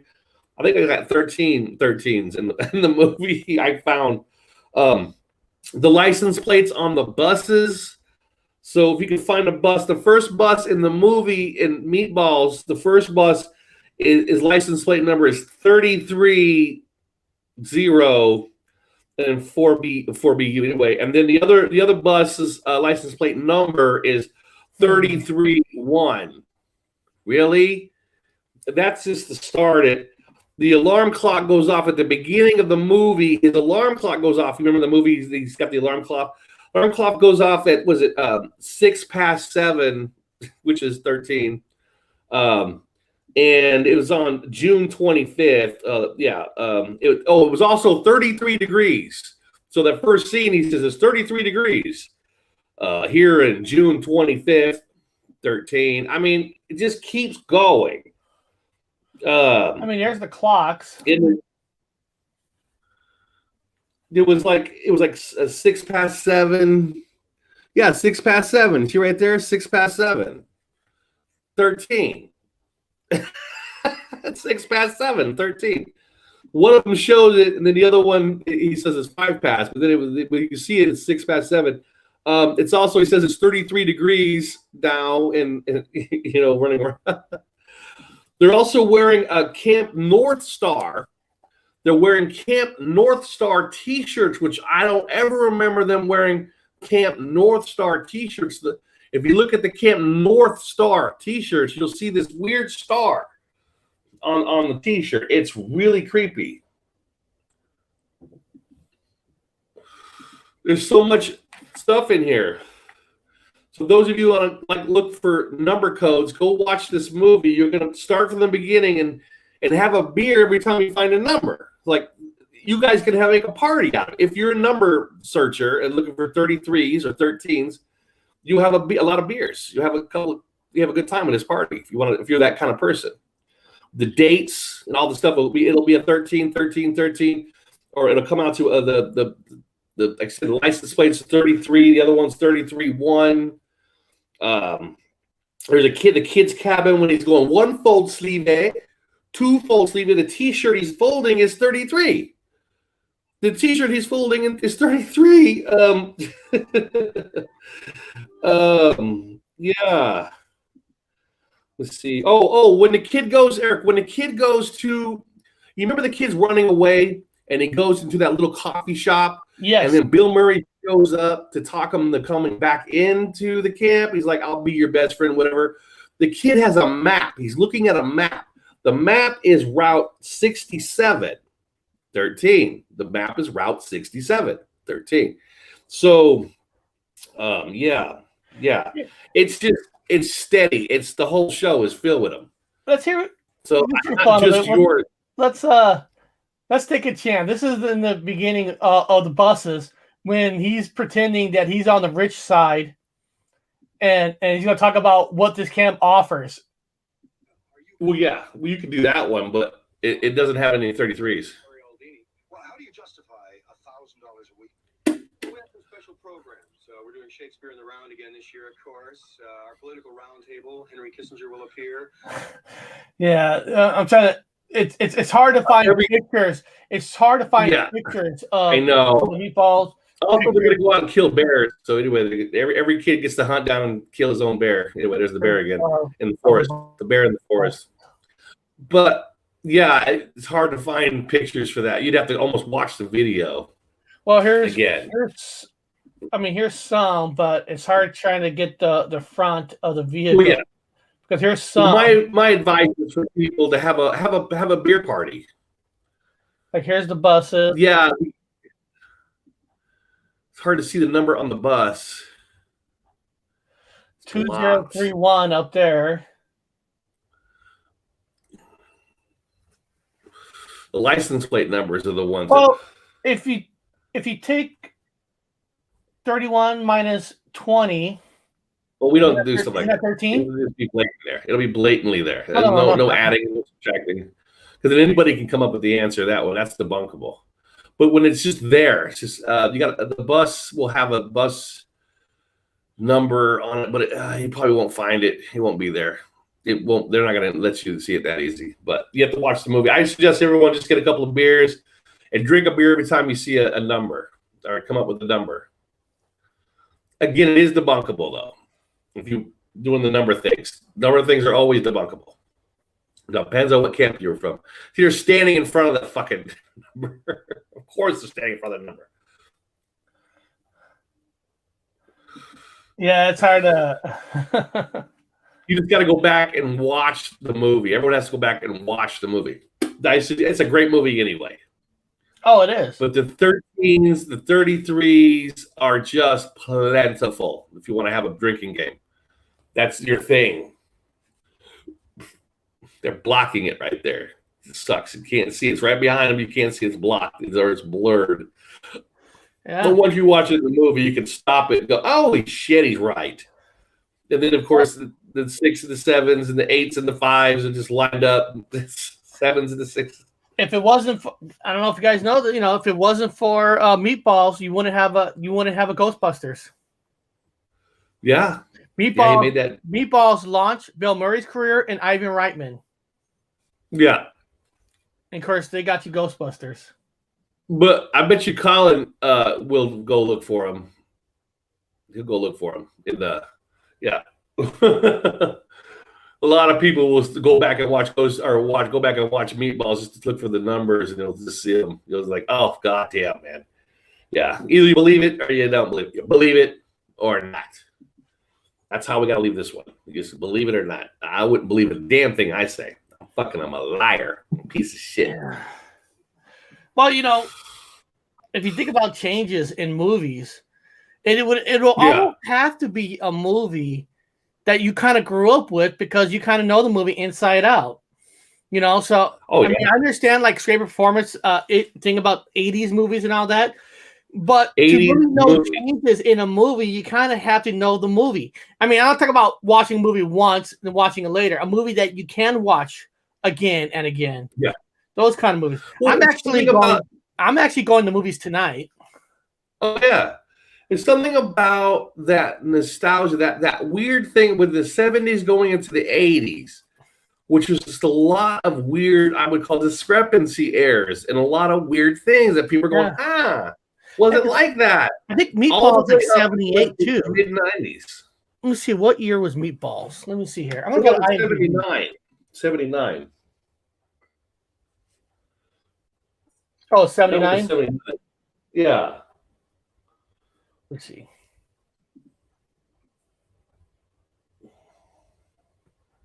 '79. 1979, yeah. Yeah. Yeah.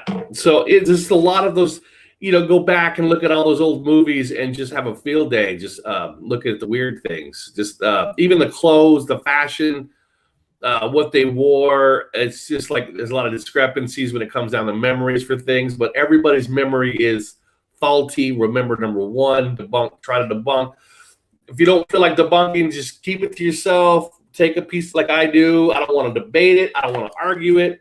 I just write down what I remember and just laugh about it and say, holy shit, I can see it. I see the pattern. I know what's going on. I can tell, like the teddy bears and then what's happening now. And then I can see it all happening. People just got to put it together. Yeah. I got a small fan club that watches my stuff from the 2016 and forward. And it's like, dude, I've noticed you called a lot of shit out. I said, yeah, because I know what's happening. I already knew it back then. Don't get off drugs. I recommend it. Don't you forget about me. Yep. Watch that video. The teddy bears Bob, what you mentioned about codes, right? Finding movies for codes. You know, yeah, it's codes. I don't think people realize that Bill Murray. Check out Bill Murray, dude. His movies, there's codes all over the place. The dead don't die. Where the buffalo roam. Yeah. You know, stripes. Teaching people how to do the army stance and all that. You know, there's so much codes with Bill Murray that he gets passed over because he's not Tom Cruise. He's not Tom Hanks. He's not part of the sexy Hollywood people. But there's more clues in his movies. Dude, Bob, if you came to me and said, Eric, I want to make a petition. I want to change the name Mandela effect to Murray effect. I'd be down with that. Yeah. He's got a lot on his. There's certain people that have a lot. It's like if you could come from two camps. You could say, well, we've been invaded by aliens. And there was like a movie Contact. There's another movie, The Arrival, where the aliens they can't speak English and they're going to come at you at math. What if they don't come at you at math? What if they're not using math? They might be using some math to speak to you. What if they're using things in movies? They're using old things. It reminds me of that Groundhog movie Pixels. Day. Great fucking one about Groundhog Day. Yeah, there's another one. Bill Murray has those movies. And we have a massive influx of UFOs right now. A massive. I've seen them. I keep seeing them. I'm just throwing my arms up and saying, this is ridiculous that nobody's fucking seeing this. Come on. It's stupid. It's retarded and nobody can see shit like this. But maybe they're the ones tapping into the old movies and making changes or whatever. Maybe, guys. This is a possibility in a comic book. So there may, or if you're on the religious camp, it's a spiritual movement. Maybe God's showing his face finally and saying, here I am. Let me show you some changed shit along the way. Or maybe it's a combination of both.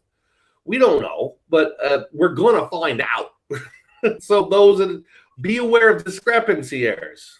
Fuck the Mandela effect shit. Just say, I find a discrepancy error in this. This is weird. But remember it that way. I'll write it down. Wow. Discrepancy.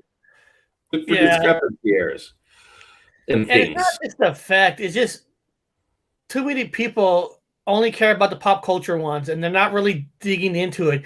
When you and I digged into the Monopoly guy, I mean, that was fucking fun because we went all the way back to the early 1900s, 1800s, learn how it was stolen from a woman. And now it's where it's like the teddy bears, the more of the world's coming feminine. And it's like the world is getting revenge, but we learn all that by going back, not just say, do you remember this picture? Look at this change. Well, there's this thing now where it goes back, and now it's like a woman. No, there's no disrespect. A woman did it, or a woman discovered it, and a man stole it. What's that? This person wrote, did you know that one can stand 100% directly below the moon? Why is that? 88 Freemason secret. Well, I don't think anything up there is real anymore. That moon's not correct to me. It's not in the same position it is. It's never there in the right spot. It's making the wrong turns. It's like, that ain't real to me. I can't say. I love when Lockbeard writes because it makes you think. I can't say I pay close attention to Moonraker, but I could swear that bitch had braces. But I know the mind tends to fill in things in a manner that makes sense, and braces make sense. You know, I mean, you're right, Lockbeard. I mean, if you asked me, what do I remember? I'm going to tell you she had braces on. It makes sense to me. And it's always. And Moonraker is one of those movies we grew up on. Roger Moore was the James Bond in our era. So we watch the movies and we know Jaws because Jaws, the guy who played Jaws lived right up the road. Right up the road in Fresno. Jaws lived right where we lived. Yeah. He lived up in Oakhurst. He lived. Yeah. I mean, he was part of the community. So it's not just like when people say, "Well, you saw this commercial with braces." No. We have a connection, not just because Roger Moore grew up in our area with Riker. The actor Jaws, he grew up in our community. Yeah, he grew. He was right up the. I'm not gonna tell you where he lived, but he was right up the road from where Eric and I live. Everybody knew him. He went to all the football games, all the high school football games. He was there, watching all the sports games of the town, and all the girls, any girls that had braces would go up and smile to him. They would. It was a joke. It was an ongoing joke. We knew the guy. Well, I didn't know him, but we knew him. He was there at the bleachers, sitting down with everybody else. He's got his own little posse. Yeah. But the girls would smile to him with the braces on. And that was his catch thing. He'd always smile back with the girls with the braces on. I'm like, we know it because he lived up the road, so that we knew what he did. Now, presently, at this moment in this comic book, did he ever do that? I don't know if he ever did that. I don't know if he ever. This is what Ann Gaynor wrote. American Express has a credit card commercial featuring the actor who played Jaws, and the girl helps him with the app. And after he smiled, and she smiled, and she had braces on. And to me, that doesn't even matter. Really. Yeah. None of that really matters because whatever the reason is, say there's evidence that she not wear braces. It doesn't matter. My memory has braces. I can't change that. I mean, I can't change it. Either you've been wrong the whole time, which is plausible for those of you guys who debunk, and I respect you guys 100%. You're my posse. And for those of you that just have the memory, then you're just gonna have to just say, "Well, I have it," and that's the end of that. I can't fight it. I can't resist it. I can't sit there and give you any evidence except for maybe a commercial or two. But just take my word for it. But I have a lot of friends that debunk. I want them to do it, and they're good people. They treat you nice. They don't fuck with you. They might give you like, "Oh, here's an alternative," which is fine. You hear it and you go, "Okay, I get that." And thank you for giving me that. Thank you for giving me that extra thing to think about. That way I don't feel crazy. But I'm pretty confident that me and my brother was sitting there watching the show and made a joke about him, and we knew him living up the road, and everybody would smile to him had the braces on. We're like, just you can't take that away. You can have the best explanation in the world, but remember, guys, now James Bond movies, okay, they're not made by George Lucas where he made changes while the movie's in the theaters. Most movies does not get changed during it's out there. James Bond was not a franchise that was run by George Lucas where he decided, you know what, I don't like the braces, I'm gonna make them gone. Okay, so that's the difference between these kind of movies versus George Lucas and Star Wars, because he made changes while it's at the theaters. Any other movie did not have that luxury. Nowadays, different. Nowadays it's different. Yeah, people could do that now because every movie is digitally sent. If most movies now aren't play on rails anymore. Yeah. What I also want people to do a little homework and watch Moonraker. And okay, so the braces scene is gone. It don't matter. There's another scene that's relevant in the movie that nobody talks. I'm the only motherfucker that talks about it, but that's that's my life in this in the community. Fuck the community. When James Bond, 007, James Bond throws a bad guy down the elevator shaft. He throws him down the elevator shaft in the movie. He looks down at the bad guy and says, "Play it again, Sam." He says, "Play it again, Sam," as a joke after he throws the bad guy.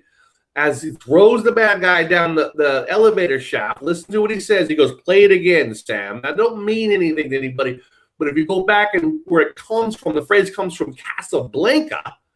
And in Casablanca, he never said that. He used to say in my memory, "Play it again, Sam." Play it again, Sam. And he played, his buddy, African-American guy, the jazz musician would play the song. "Play it again, Sam." It was famous in the movie Casablanca. But now it's never been a phrase used in the movie ever. And so, but he says it in Moonraker. 007 says it. in Moonraker. Yeah. So there's a lot of like, I wouldn't even call it residual because it's just things that people said and doesn't prove anything. A debunker can debunk that away fucking fast. So, you know, it's up to you. It's up to you as an individual. It is. It's go up watch to the movie, watch Meatballs, and then go back and watch Moonraker and watch for them little things. A lot of fucking stuff in Moonraker. Yeah. Really.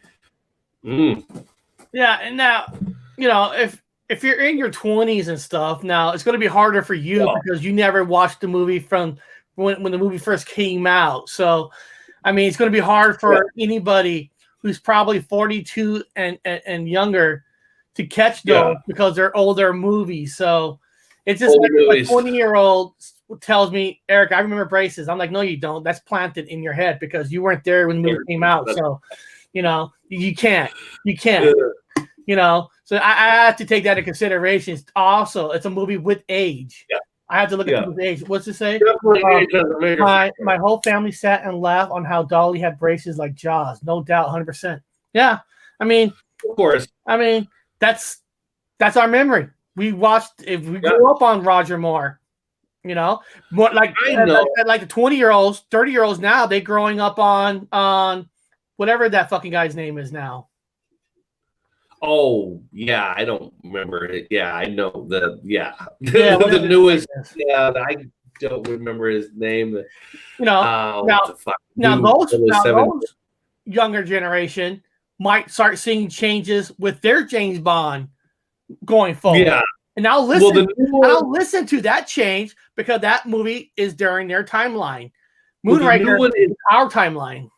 Yeah, well, the new one is bisexual. So I can't remember, it was 2 shows back. He was making a comment about a guy was stroking his leg on an island. He talked about like being able to roll guys just like women. I'm like, oh shit, James Bond is now bisexual by definition. Like, Daniel Craig. Here we are. Daniel Craig. Yeah, his character is technically bisexual, as he admitted in one of the scenes. And I go, whoa, he actually made that. I mean, what it is. So they're changing the whole genre of James Bond, so he flips the switch too. I guess the new version. Breaking news: Texas Danny's telling us my bear is a quantum bear. He was with me in the old part of the galaxy. The wood grain is different, though. You heard it here first. That Texas Danny has a quantum bear. A quantum bear. I still got my bear over there.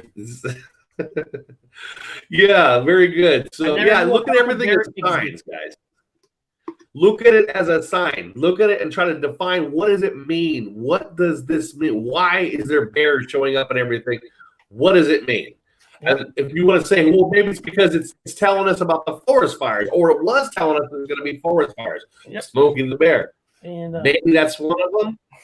I don't know. It's up to you. Well, guys, we're going to be winding down, just letting you guys know. I'm going to movies tonight to see the sequel, Escape Room Tournament of Champions. I'm going to see that tonight, that horror movie. Now, the first one, I'll be honest with you, I didn't really like. I thought it was stupid. I thought, I don't know. I didn't like the first Escape Room. I thought it was dumb.